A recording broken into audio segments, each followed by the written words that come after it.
Hello बच्चों, 25 अप्रैल के current affair की क्लास में आप सबका स्वागत है। एक बार सभी बच्चे जुड़ जाएं भाई। आज की इस क्लास के अंदर हम जानेंगे करंट अफेयर के महत्वपूर्ण प्रश्नों के बारे में। चलिए प्यारे बच्चों, शुरुआत करता हूं आज की इस क्लास की। और क्लास को शुरू करने से पहले आप लोगों को बताना चाहूंगा कि हर रोज सुबह 7 बजे आपकी करंट अफेयर की क्लास होती है। तो सभी बच्चे हर रोज सुबह 7 बजे आप अपनी करंट अफेयर की क्लास लगाने जरूर आए और मुझे कमेंट करके भी बताना प्यारे बच्चों, आपको जियोग्राफी की क्लास जो हर रोज रात 8 बजे होती है वो आपको कैसी लग रही है। ठीक है, चलिए प्यारे बच्चों, शुरुआत करता हूं अपनी आज की इस क्लास की। और पहला प्रश्न क्या कहता है कि खेलो इंडिया यूथ गेम 2025 की मेजबानी कौन करेगा। तो प्यारे बच्चों, खेलो इंडिया यूथ गेम 2025 की मेजबानी क्या बिहार, हरियाणा, उत्तर प्रदेश, कोलकाता कौन करेगा। अगर आपसे क्वेश्चन पूछ लिया जाए कि खेलो इंडिया यूथ गेम 2025 की मेजबानी करेगा, तो प्यारे बच्चों बिहार इसकी क्या करेगा, मेजबानी करेगा। ठीक है, आपसे पूछ लिया जाए कि बिहार का गठन कब हुआ, बिहार की राजधानी क्या है, बिहार का क्षेत्रफल क्या है, तो गठन कब हुआ था, 22 मार्च 1912 को क्या हुआ था, बिहार का गठन हुआ था। ये आजादी से पहले की मैं बात कर रहा हूं कि इसका गठन हुआ था। अगर प्यारे बच्चों बात करें राजधानी की, तो बिहार की राजधानी पटना है, जिसे पहले पाटलिपुत्र के नाम से जाना जाता था। बिहार का कुल क्षेत्रफल है 94,163 वर्ग किलोमीटर प्यारे बच्चों। इसके अलावा बिहार की जनसंख्या, साक्षरता दर, या आप लोगों से पूछे सबसे बड़ा जिला कौन सा है, तो बिहार भारत का तीसरा सबसे बड़ा राज्य है। जनसंख्या के मामले में उत्तर प्रदेश और महाराष्ट्र के बाद प्यारे बच्चों बिहार का नंबर आता है। ठीक है, इसके अलावा साक्षरता दर की बात करें तो बिहार में सबसे अधिक साक्षरता दर वाला जिला है जो वो भोजपुरा जिला है। और सबसे बड़ा जिला प्यारे बच्चों आपसे कहे तो इस क्षेत्रफल के हिसाब से पश्चिम चंपारण सबसे बड़ा क्या रहेगा, बिहार का जिला रहेगा। सबसे छोटा जिला प्यारे बच्चों आपका क्या, क्षेत्रफल के हिसाब से शेखपुरा सबसे छोटा जिला है आपके कहां का, बिहार का। इसके अलावा बिहार की प्रमुख नदियां कौन कौन सी है, तो बिहार की प्रमुख नदियां गंगा, कोसी और घाघरा प्यारे बच्चों क्या रहेगी, इसकी प्रमुख नदियां रहेगी। साथ में ही बिहार के प्रमुख उद्योग की बात की जाए तो बिहार के प्रमुख उद्योग में जैसे कि कृषि है, पर्यटन है, कपड़ा है और सीमेंट उद्योग प्यारे बच्चों इसके अंदर शामिल किया गया है। ठीक है, बिहार के मंदिरों की बात की जाए तो बोध गया में स्थित महाबोधि मंदिर है प्यारे बच्चों, जो बौद्ध धर्म से जुड़ा हुआ है। इसके अलावा पश्चिमी चंपारण जिले में स्थित वाल्मीकि राष्ट्रीय उद्यान है। वन्य जीवों के लिए एक महत्वपूर्ण स्थान भी प्यारे बच्चों यहाँ पर क्या है, रिजर्व है। इसके अलावा संजय गांधी जैविक उद्यान भी प्यारे बच्चों यहाँ पर क्या है, पटना के अंदर स्थित है। ठीक है जी, जो एक क्या है, प्रसिद्ध चिड़ियाघर रहेगा।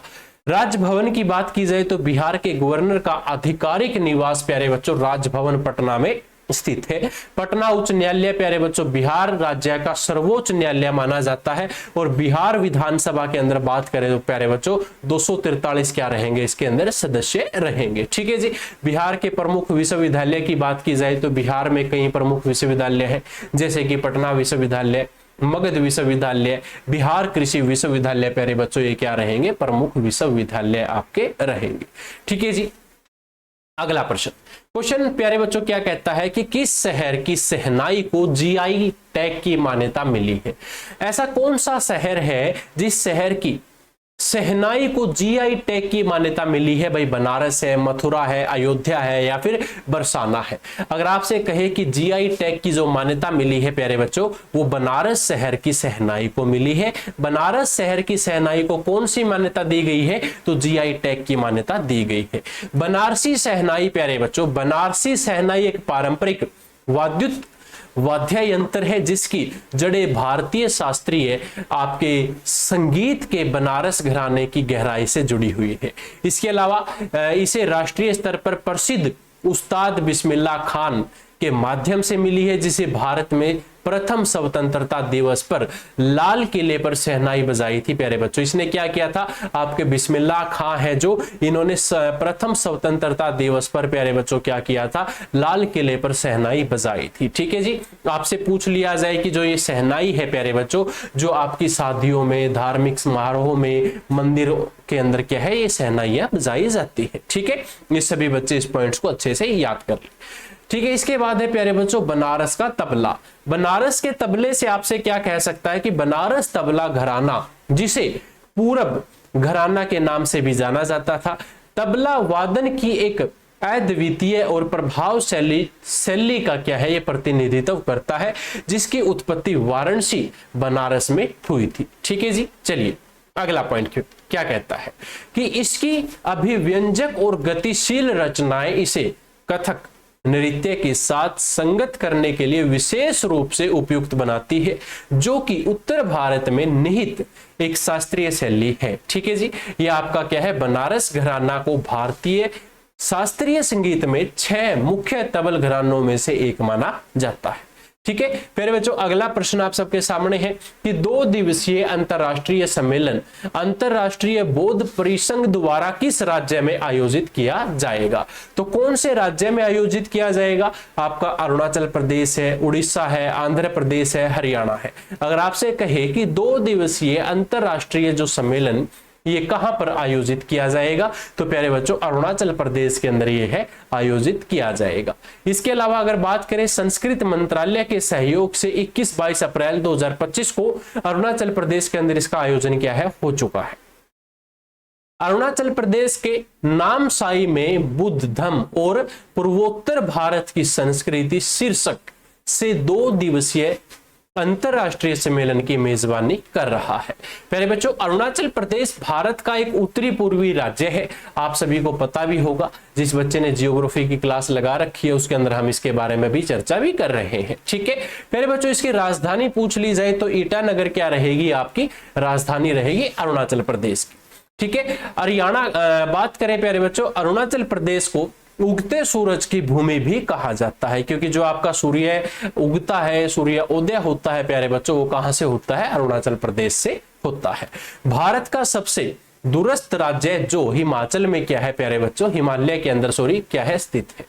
ठीक है जी, यहां पर आपको कई जनजातियों भी देखने को मिलती है।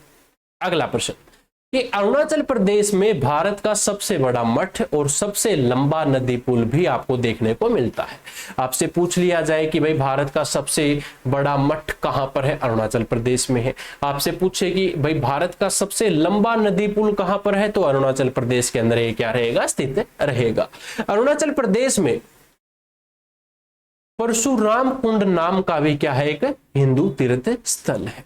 ठीक है जी, चलिए आगे क्या कहता है कि अरुणाचल प्रदेश में केसर ए हिंद नाम की राज्य तितली भी प्यारे बच्चों पाई जाती है।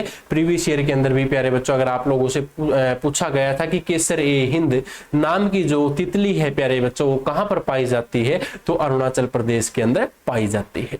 ठीक है, अरुणाचल प्रदेश में चावल मुख्य भोजन के रूप में खाया जाता है। ठीक है, अरुणाचल प्रदेश में कई खूबसूरत पर्यटक स्थल है प्यारे बच्चों, जैसे कि अगर मैं बात करूं अरुणाचल प्रदेश में वनस्पतियों की विविधता और जीवों की 500 से अधिक क्या है यहाँ पर प्रजातियां आपको देखने को मिलती है। ठीक है जी, अगला प्रश्न है कि अमृत वृष्टि एफडी योजना को पुनर्जीवित किस बैंक द्वारा किया गया, SBI bank, PNB bank, ICICI bank या फिर यूनियन बैंक। ये क्वेश्चन क्या कहता है कि भाई एक योजना है एफडी योजना, एफडी योजना का नाम है अमृत वृष्टि। तो अमृत वृष्टि किसके द्वारा पुनर्जीवित की गई, तो एसबीआई बैंक के द्वारा प्यारे बच्चों ये दोबारा से शुरू कर दी गई है। आपसे पूछ लिया जाए कि यह योजना पहली बार कब शुरू हुई थी, तो 2024 में इसको लॉन्च किया था, लेकिन 31 मार्च 2025 को इसको क्या कर दिया था प्यारे बच्चों, समाप्त कर दिया था। और इसको अब फिर से दोबारा क्या है 15 अप्रैल 2025 से इसको दोबारा से शुरू कर दिया है। ठीक है जी, ये आपको पता होना चाहिए कि वरिष्ठ नागरिकों को, अति वरिष्ठ नागरिकों के लिए विशेष रूप से आरक्षक ब्याज दरें इसके अंदर निर्धारित की गई है। अगला प्रश्न प्यारे बच्चों क्या कहता है कि 2024-25 में भारत का फार्मास्यूटिकल निर्यात, दवा निर्यात कितने प्रतिशत बढ़ा है। तो प्यारे बच्चों यहां पर यह पूछता है कि जो भारत का 2024-25 का दवाइयों का निर्यात है वो कितने प्रतिशत बढ़ा, 8%, 9, 10 या 15।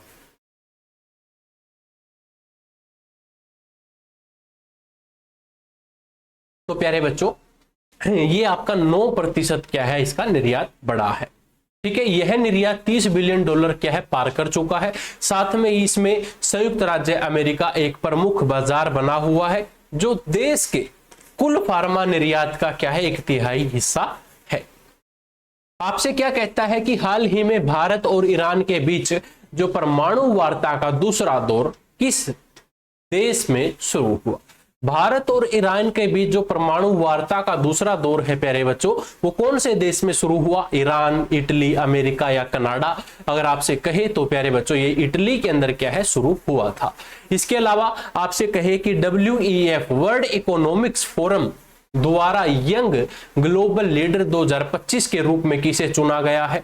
आपके सत्यदेव आर्य हैं, राम मोहन नायडू हैं, श्याम पाल है, सत्येंद्र नाथ है। प्यारे बच्चों अगर आपसे कहे कि WEF यानी कि वर्ल्ड इकोनॉमिक फोरम द्वारा यंग ग्लोबल लीडर किसे चुना गया है, तो भाई आपके राम मोहन नायडू को चुना गया है। ये आप लोगों के लिए इंपॉर्टेंट है। आपके क्या रहेंगे? कैबिनेट मंत्री रहेंगे और सबसे युवा नेता आपके रहेंगे। ठीक है जी। अगला प्रश्न क्या कहता है कि वित्त वर्ष 2024-25 में किस देश के साथ भारत का व्यापार घाटा बढ़ा है? भाई व्यापार में घाटा हो गया, किस देश के साथ हुआ है? चीन के साथ, नेपाल के साथ, बांग्लादेश के साथ या अमेरिका के साथ? अगर आपसे ये क्वेश्चन कर ले कि वित्त वर्ष 2024-25 में किस देश के साथ भारत का व्यापार घाटा बढ़ा है, तो प्यारे बच्चों चीन के साथ यहां पर हमारा क्या है, घाटा है जो बढ़ चुका है। अगर बात करें भारत का व्यापार घाटा बढ़कर रिकॉर्ड 99.2 बिलियन डॉलर हो चुका है। प्यारे बच्चों व्यापार घाटा इलेक्ट्रॉनिक्स, बैटरी और शेयर घटकों के बीच में क्या है, आपका जो उछाल है इसके कारण आया था और इन्हीं इलेक्ट्रॉनिक्स या बैटरी गैजेट्स के अंदर ही प्यारे बच्चों निर्यात में काफी गिरावट आई है। अगला प्रश्न है कि 4 दिवसीय संसद खेल महाकुंभ का उद्घाटन रक्षा मंत्री राजनाथ सिंह ने कहां किया? 4 दिवसीय जो खेल महाकुंभ है इसका जो उद्घाटन क्या लखनऊ में किया, चंडीगढ़ में किया, दिल्ली में किया या कोलकाता में किया? अगर आपसे पूछ ले तो 4 दिवसीय जो आपका ये संसद खेल महाकुंभ है इसका उद्घाटन प्यारे बच्चों लखनऊ के अंदर किया गया था। और बात करें 19 अप्रैल 2025 को उत्तर प्रदेश की राजधानी लखनऊ में स्थित KD सिंह बाबू स्टेडियम में 4 दिवसीय संसद खेल महाकुंभ का उद्घाटन किया गया था। प्यारे बच्चों ये उद्घाटन आपका कब हुआ? 19 अप्रैल को हुआ। 19 से 22 अप्रैल 2025 तक ये क्या हुआ था, यहां पर खेल हुए थे। अगला प्रश्न क्या कहता है कि निम्नलिखित में से भारतीय कृषि अनुसंधान परिषद का महानिर्देशक किसे नियुक्त किया गया?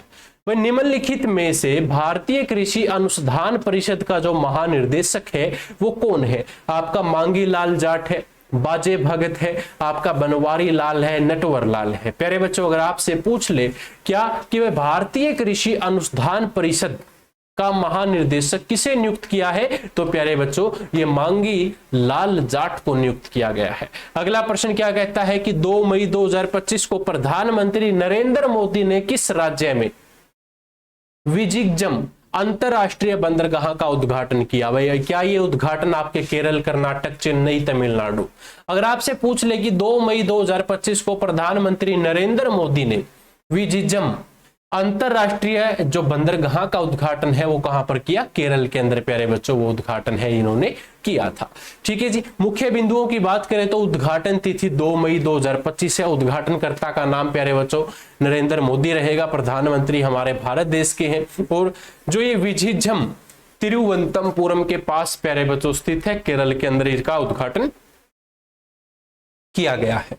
स्थिति पूछ ली जाए तो भारत का पहला सेमी ऑटोमेटिक डिपर वाटर अंतरराष्ट्रीय क्या रहेगा? ये आपका कैंटर ट्रांसमीटर पोर्ट आपका रहेगा। ठीक है जी। यहां पर प्यारे बच्चों अब तक का जो संचालन है, अब तक 265 जहाज और 5.48 लाख 20 फुट इक्विवेलेंट यूनिट का प्यारे बच्चों यहां पर क्या है, संचालन हो चुका है। ठीक है। इसके अलावा प्रमुख बिंदुओं की बात करें तो जुलाई 2024 में पहला जो आपका मदरशिप प्यारे बच्चों डॉक किया गया था वो यहीं से आपका किया गया था। परियोजना विवरण की बात की जाए तो भाई जो आपका विकास मॉडल है सार्वजनिक निजी भागीदारी यहां पर क्या है आपकी स्थित रहेगी। साझेदार प्यारे बच्चों कौन कौन है? भाई केरल सरकार plus Adani wheezing port private limited प्यारे बच्चों इसके क्या रहेंगे, पार्टनरशिप के अंदर रहेंगे। और आपका कनेक्शन समझौता कब हुआ था? 2015 के अंदर इनका समझौता हुआ था। कुल निवेश 18,000 करोड़ रुपए से अधिक इसके अंदर निवेश किया गया है। और भारत में किसी राज्य सरकार द्वारा शुरू की गई पहली ग्रीनफील्ड पोर्ट परियोजना प्यारे बच्चों कौन सी है? तो ये केरल पोर्ट के अंदर रहेगी।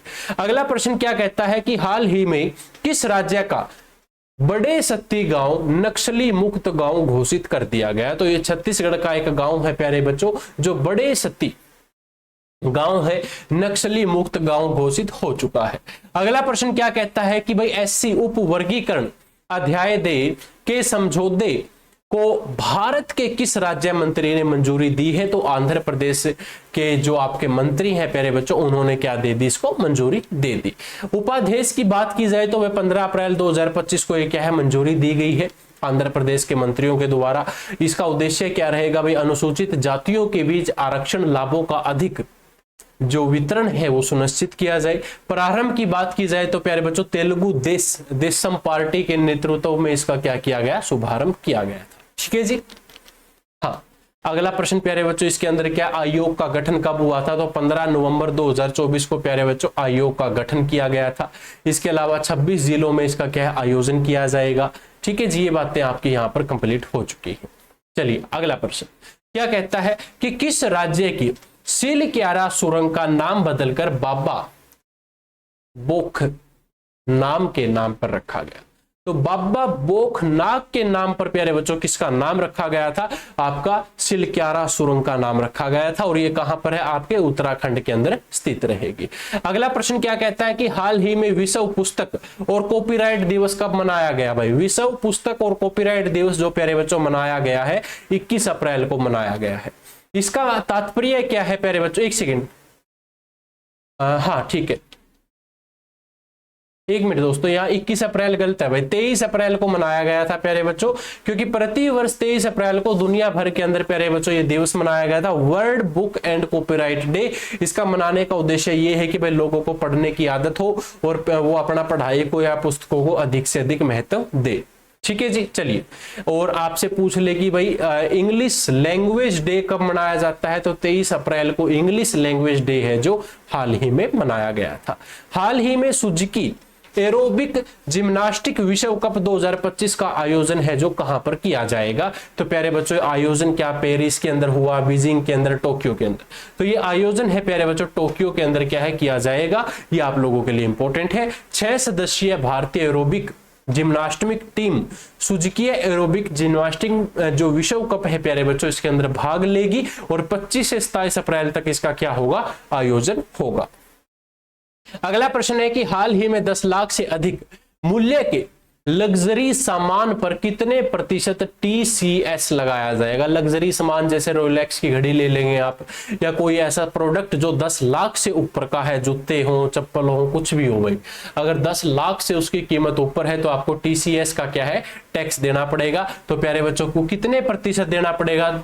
2% है, 1% है, या 5% है? तो प्यारे बच्चों ये देना पड़ेगा आपको 1%। ठीक है जी। चलिए अगला प्रश्न क्या कहता है कि आयकर विभाग ने आयकर अधिनियम की धारा 206C के तहत इस नए नियम को क्या कर दिया, लागू कर दिया। 10 लाख से ऊपर के जितने भी प्रोडक्ट होंगे उसके ऊपर 1% क्या होगा, टैक्स है जो कलेक्ट किया जाएगा, TCS है जो कलेक्ट किया जाएगा भाई। और 22 अप्रैल 2025 से क्या हो चुका है, ये लागू हो चुका है।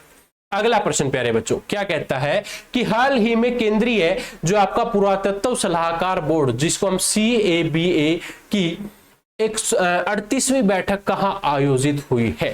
प्यारे बच्चों केंद्रीय पुरातत्व सलाहकार बोर्ड की 38वीं बैठक पूछी जाए, क्या मुंबई में हुई है, जयपुर में हुई है, नई दिल्ली में हुई है, या फिर इनमें से कोई नहीं?